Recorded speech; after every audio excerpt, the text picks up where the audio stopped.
This is Aaron Wallace, CEO of Balance Your Fitness, here with another great expert video for you guys today. Brought along my notes just to make sure I got through everything with today's talk. And I just want to talk to you guys about today when it comes to losing weight or nutrition and lifestyle advice that we see a lot on the internet. This is what I'm going to talk about today.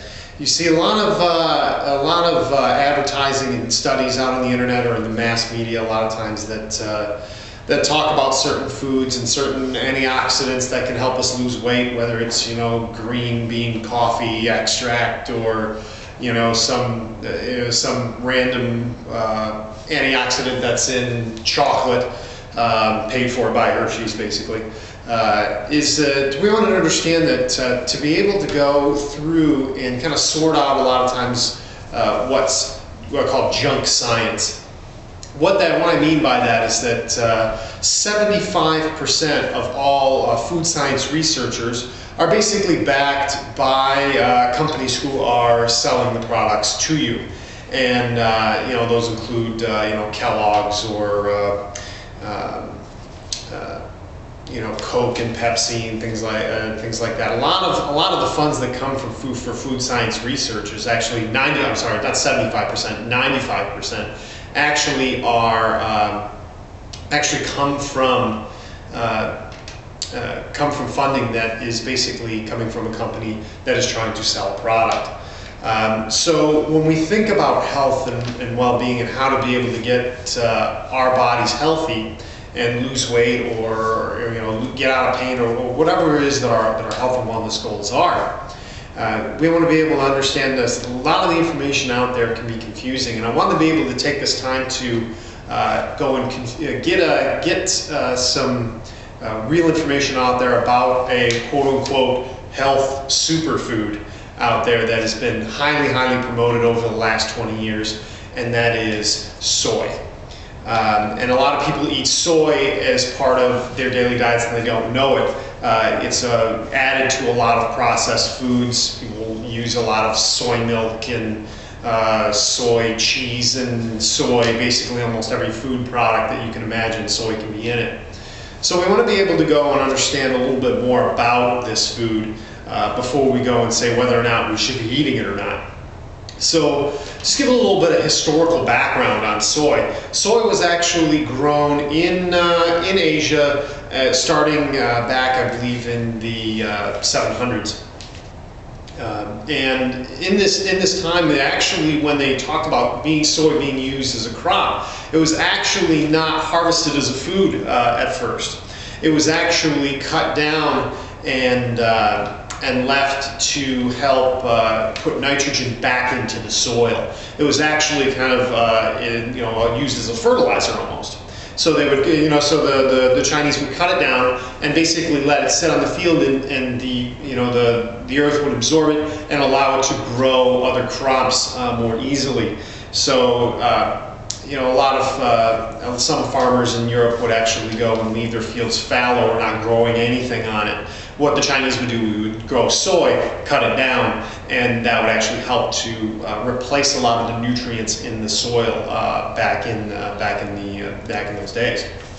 So it was only until they actually were able to ferment it into natto or tempeh was it actually used as a food.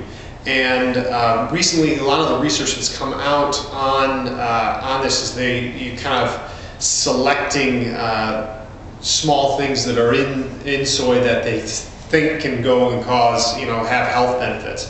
But a lot of times it ignores a lot of the bulk of the research about a lot of times it's soy in its non-fermented, non-whole food form is actually very dangerous. And when I wrote on my notes here, I was just going to read a few different things about this, and this is taken from the article "The Whole Soy Story" by Kayla Daniel.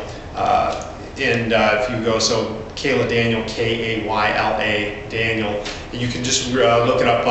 You can Google it almost and be able to pull up this entire article, well-referenced article, and a lot of good information on here. I just want to bring up and highlight a few things that she talks about soy.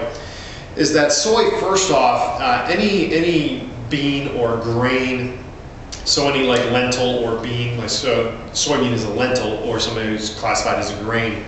But soy actually contains, and all beans contain these, is what's called a trypsin inhibitor.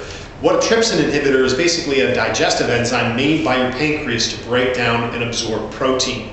However, the soy actually stops these your pancreas from making these, or from using them properly.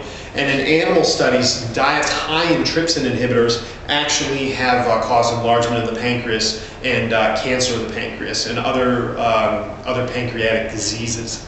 So, you know, be very, very careful when we talk about soy. Soy actually can go and lead to these if we go and eat them too much.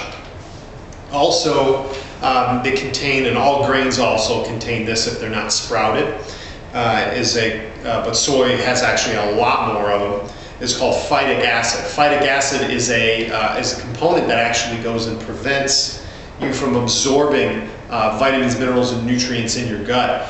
And actually, this is where the American Journal of Clinical Nutrition and the Journal of the American Dietetic Association actually went and claimed that this was the reason for massive mineral deficiencies in third world countries, where their main source of food is grains and beans, basically.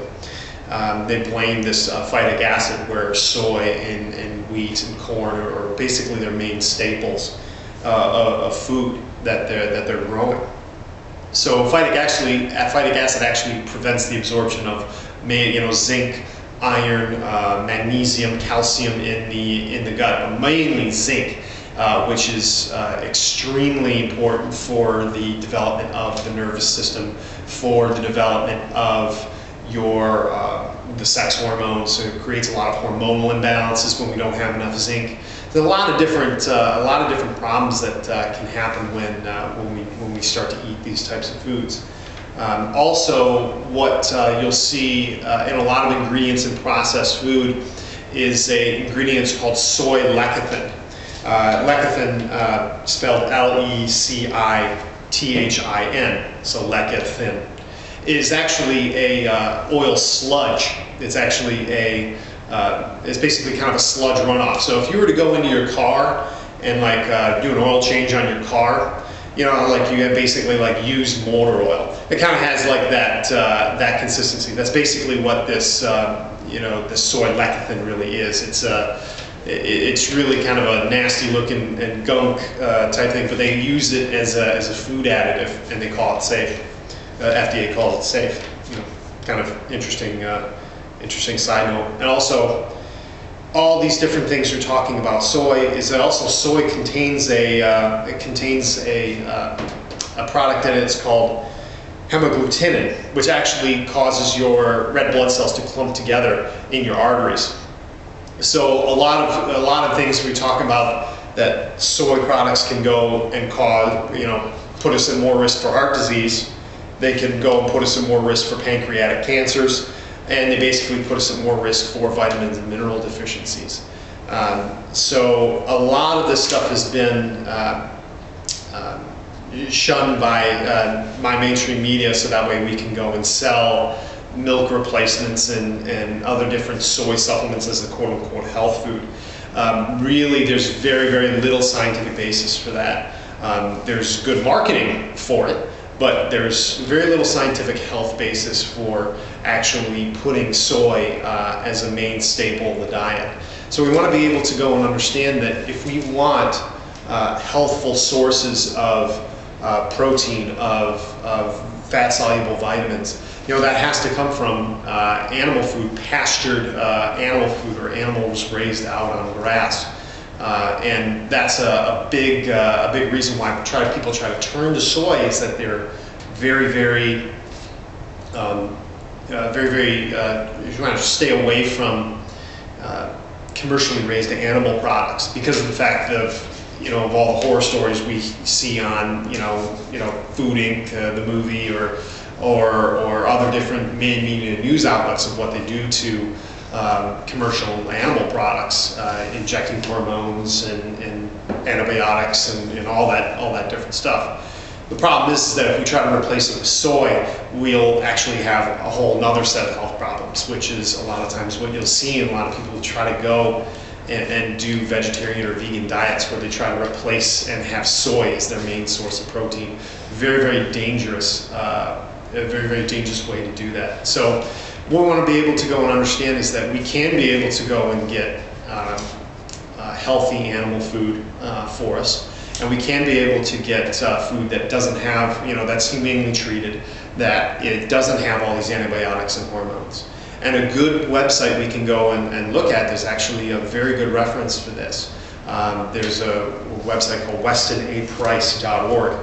And if you're looking for a good source of pastured animal food, you can go on to their local chapters and you can email their local chapter heads in your area and be able to go and get references for direct, where you can buy pastured animal food from farming co-ops in your area. This is very simple. Something that I go and do each week. I go and do a pickup and delivery of eggs and beef and pork and chicken that's all raised humanely out on pasture the way in nature it's supposed to. And that's where we actually get the most nutrient-dense food that we can get to be able to go and have the good parts about having animal food, all the vitamins, minerals, and nutrients, without all the the negative parts the way we see in commercially raised animal food. So again, check out you can check out that article, The Whole Soy Story by Kayla Daniel. Let's start go and say that 5 times fast.